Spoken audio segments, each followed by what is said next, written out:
Seigneur, mon partage et ma coupe. De toi dépend mon sort. Je garde le Seigneur devant moi sans relâche. Il est ma droite, je suis inébranlable.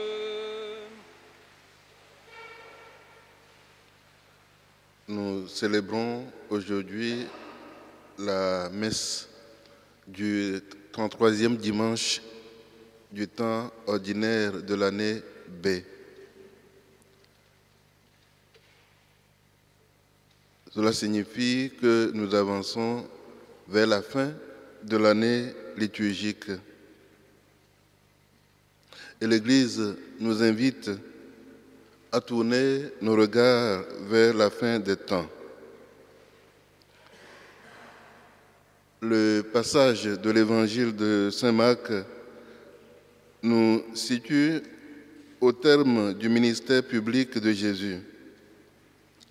En effet, au moment où Marc écrit son évangile, la ville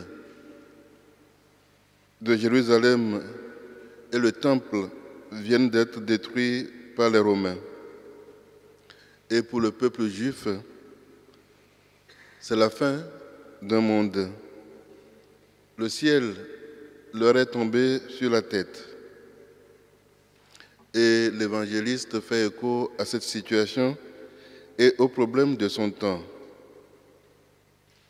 Une période très agitée où l'angoisse est généralisée. Les chrétiens de Rome subissent une violente persécution. Marc propose aux chrétiens un message où Jésus promet la victoire finale, sa glorification. Mais quand cela arrivera-t-il exactement, voudraient savoir les disciples. Jésus dit, après une terrible détresse, le ciel et la lune s'obscurceront et les étoiles tomberont. On peut se demander en lisant ce passage si Jésus ne rejoignait pas les devins qui prétendent avoir des relations spéciales avec l'au-delà. Ces prophètes de malheur qui s'amusent à faire peur. Manifestement, les premières lignes de ce passage de l'Évangile peuvent nous remplir de crainte. Tous les jours, la radio et la télévision nous rapportent des nouvelles catastrophiques.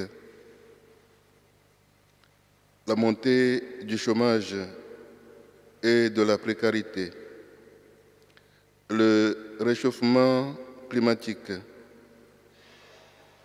les massacres de populations innocentes,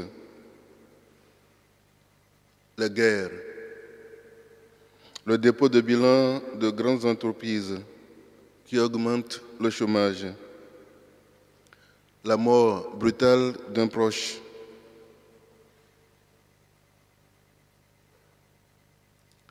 Voilà que l'évangile de ce jour vient en rajouter.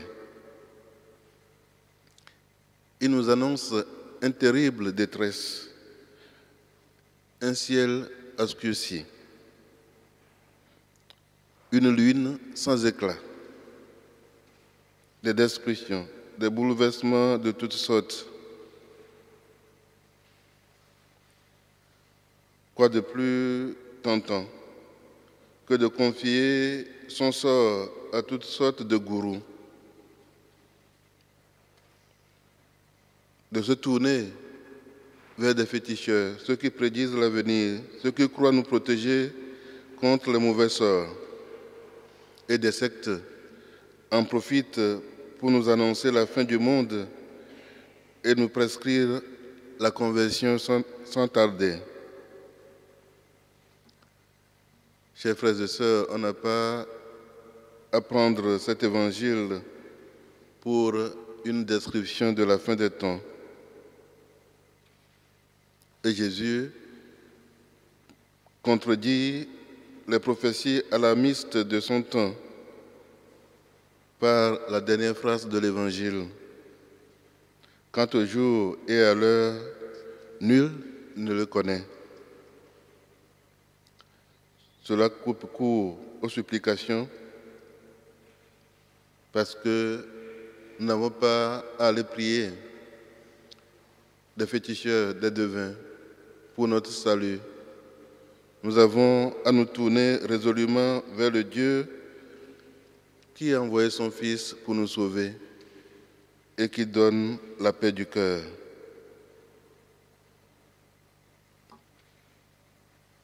L'évangile de ce jour nous situe dans l'actualité brûlante. Et lorsque nous voyons ce qui se passe autour de nous, on peut avoir peur. Mais la peur est mauvaise conseillère.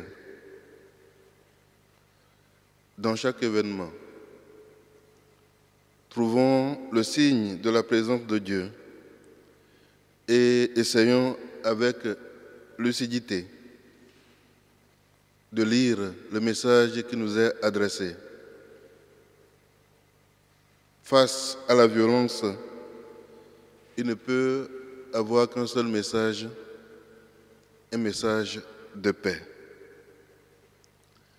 Demandons en méditant le texte de l'évangile de ce jour que le Seigneur nous donne d'être vigilants pour que les événements de ce monde, même catastrophiques, ne nous tourmentent pas, ne nous fassent pas perdre raison, pour que nous puissions montrer au monde que nous sommes des enfants bien-aimés de Dieu et que nous sommes invités à aimer tous les hommes sans exception.